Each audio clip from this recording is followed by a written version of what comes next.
Македонија ќе добие модернизирано, европско согласено и прилагодено на пазарот на труд средно стручно образование, по примерот и практиките во западните европски земји.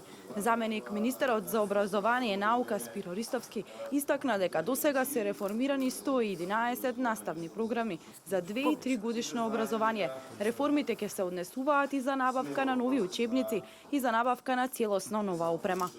Имено станува збор за една од најзначајните области во Република Македонија во делот на образовниот систем, врз основа на фактот што со поддршка на реформираното средно стручно образование се очекува зголемување на компатибилноста на вештините со кои што учениците од средно образование ќе го завршуваат својот процес на едукација.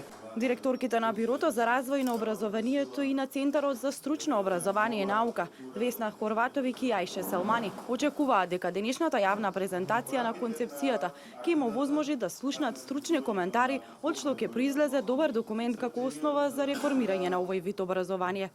Очекуваме значајни повратни информации, бидејќи денеска овде присуствуваат експертите од странство кои што заедно со Бирото за развој на образование, со Центарот за стручно образование и обука и со Министерството за образование и наука ја подготвија концепцијата.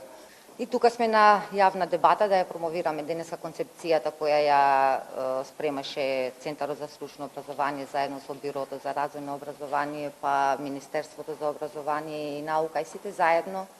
Мислиме дека направивме една добра концепција, но ете денеска очекуваме и од засегнатите страни да имаме плодна дискусија. На јавната дебата учествуваа членови на работната група што ја подготвија концепцијата, експерти од европски земји кои имаат искуство во реформирањето на стручното образование, директори на средни стручни училишта, представници од стопанските комори и од Агенцијата за вработување.